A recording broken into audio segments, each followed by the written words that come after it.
नमस्कार दोस्तों, मैं राकेश कुमार आप सभी का आपके अपने YouTube चैनल तैयारी जीत की बाई आर के सर में स्वागत करता हूं। और दोस्तों आज हम बात करेंगे DRDO और जो कि सेप्टेम्बर 10 एग्ज़ाम एनालिसिस 2023 की। जी दोस्तों, आज जिनका भी DRDO का एग्ज़ाम था एक बार वीडियो को लाइक शेयर जरूर कर दें। आज 13 मार्च 2023 को फर्स्ट शिफ्ट के क्वेश्चंस देखेंगे। तो जिन्होंने एग्ज़ाम दिया है आप हमें क्वेश्चंस भी बता सकते हैं 8181819473 पे। तो जिन लोगों ने एग्ज़ाम दिया है एक बार ज़रूर कमेंट करके बताएं, ठीक है। बाकी चलिए देखते हैं क्वेश्चंस। वीडियो को लाइक शेयर कर दीजिए दोस्तों, चैनल को सब्सक्राइब जरूर कर लीजिएगा, ठीक है, क्योंकि यहाँ पे 100% रियल प्रश्नों का एनालिसिस किया जाता है।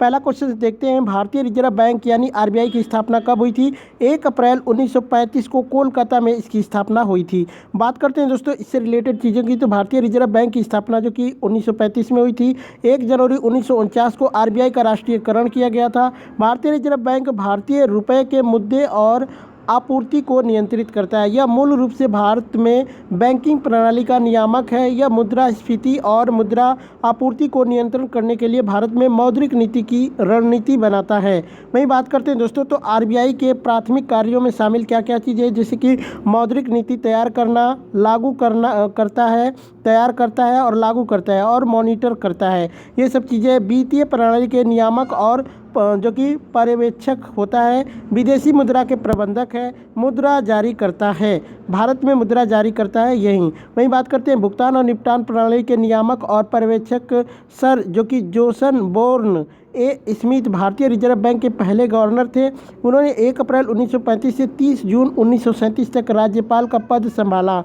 वर्तमान में RBI के गवर्नर जनरल जो कि शक्तिकांत दास हैं, उन्हें 12 दिसंबर 2018 से प्रभावी भारतीय रिजर्व बैंक के 25वें गवर्नर के रूप में कार्यभार संभाला है। तो इसका राइट आंसर आपको पता ही चल गया, 1 अप्रैल 1935, ठीक है। एक प्रश्न आया था कि विद्युत सेल के कितने टर्मिनल होते हैं? तो इसके 2 टर्मिनल होते हैं, एक पॉजिटिव होता है और एक माइनस होता है। जैसे कि विद्युत सेल में 2 टर्मिनल होते हैं, एक धन जो कि टर्मिनल होता है जिसको हम प्लस कहते हैं, तथा दूसरा टर्मिनल माइनस होता है उसको हम माइनस कहते हैं। विद्युत बल्ब में एक फिलामेंट होता है जो इसके टर्मिनल से जुड़ा होता है। एक प्रश्न आया था दोस्तों कि 9 जनवरी को कौन सा दिवस मनाया जाता है? तो प्रवासी भारतीय दिवस मनाया जाता है। ये क्यों मनाया जाता है दोस्तों? तो प्रवासी भारतीय दिवस हर साल 9 जनवरी को भारत के जो कि विकास में विदेशी भारतीय समुदाय के योगदान को चिन्हित करने के लिए मनाया जाता है, क्योंकि इसी दिन भारत के जो कि पूर्व राष्ट्रपिता महात्मा गांधी आए थे भारत, साउथ अफ्रीका से लौटे थे। यह 9 जनवरी 1915 को दक्षिण अफ्रीका से महात्मा गांधी की भारत वापसी के याद में मनाया जाता है। 2003 में इसका स्थापना किया गया था और इस दिन हर साल विदेशी मंत्रालय द्वारा समारोह आयोजित किया जाता है। तो ये किस मंत्रालय के द्वारा आयोजित किया जाता है? तो विदेश मंत्रालय के द्वारा। एक प्रश्न आया था दोस्तों कि मोबाइल के लिए ऑपरेटिंग सिस्टम IIT मद्रास ने बनाया है, उसका नाम क्या है? तो उसका नाम हो जाएगा दोस्तों भारोस, ठीक है, भारोस। ये देखिए इसका नाम हो जाएगा भारोस। तो भारोस जिसने भी लगाया होगा उनका राइट आंसर होगा। बात करते हैं तो भारतीय प्रौद्योगिकी संस्थान यानी IIT मद्रास के जो कि इनक्यूबेटेड फर्म ने एक स्वदेशी मोबाइल ऑपरेटिंग सिस्टम यानी भारोस विकसित किया है। यह ऑपरेटिंग सिस्टम यूजर को हाईटेक सिक्योरिटी और प्राइवेसी प्रदान करता है। नए ऑपरेटिंग सिस्टम जो कि भारोस के बारे में कहा जा रहा है कि यह भारत के 100 करोड़ मोबाइल फ़ोन यूजर्स को लोग लाभान्वित कर सकता है। एक प्रश्न आया था दोस्तों कि सेबी की स्थापना कब हुई थी? तो सेबी की पहली बार जो स्थापना हुई थी ये 12 अप्रैल 1988 को हुआ था। लेकिन बात करते हैं दोस्तों भारतीय जो कि प्रतिभूति और विनिमय संस्था यानी सेबी की स्थापना पहली बार 1988 में AQF के रूप में जो कि प्रतिभूति बाजार को विनियमित करने के लिए जो कि संविधिक निकाय के रूप में की गई थी। यह 12 अप्रैल 1992 को भारत सरकार द्वारा जो कि स्वतंत्र निकाय बन गया और इसे 1992 में भारतीय जो कि संसद द्वारा SEBI यानी अधिनियम 1992 को पारित किए जाने के साथ संवैधानिक अधिकार इसको दिया गया। यानी सेबी की जो कि भारत में जो इसको पारित किया गया था वो 1992, लेकिन इसकी स्थापना 1988 में हुई थी।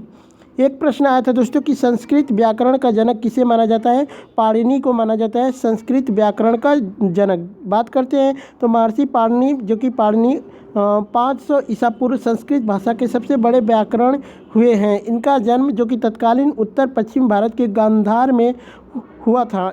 जो कि इनके व्याकरण का नाम अष्टाध्यायी है जिसमें 8 अध्याय और लगभग 4 सहस्त्र सूत्र हैं। संस्कृत भाषा को व्याकरण सम्मत रूप देने में पाणिनि का योगदान अतुलनीय माना जाता है। एक प्रश्न आया था दोस्तों कि भरतनाट्यम किस राज्य का लोक नृत्य है? तमिलनाडु इसका राइट आंसर हो जाएगा। प्रायद्वीपीय भारत की सबसे लंबी नदी कौन है? गोदावरी नदी आपका राइट आंसर हो जाएगा। बात करते हैं तो प्रायद्वीपीय भारत की सबसे लंबी नदी गोदावरी है। गोदावरी नदी की लंबाई जो कि 1465 किलोमीटर है। इसकी कई सहायक नदियां हैं जिनके नाम वर्धा, इंद्रावती, मानेर आदि। भारत में बहने वाली नदियों को मुख्यतः 2 भागों में बांटा जाता है। पहला जो कि हिमालय से निकलने वाली नदियाँ और प्रायद्वीपीय भारत की नदियाँ। ठीक है, एक प्रश्न आया था दोस्तों कि इनमें से कौन सा एनर्जी देता है? 2 ऑप्शन थे दोस्तों, जैसे कि एक था कार्बोहाइड्रेट, इससे हमें एनर्जी मिलता है। एक था वसा, तो ये था कि कार्बोहाइड्रेट से हमको एनर्जी मिलती है।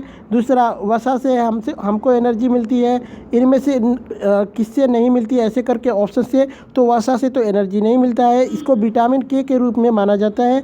ठीक है, और इससे जो कि हमारी त्वचा जो चिकनी होती है त्वचा के लिए ये वसा को माना जाता है। लेकिन कार्बोहाइड्रेट से हमको एनर्जी प्राप्त होता है।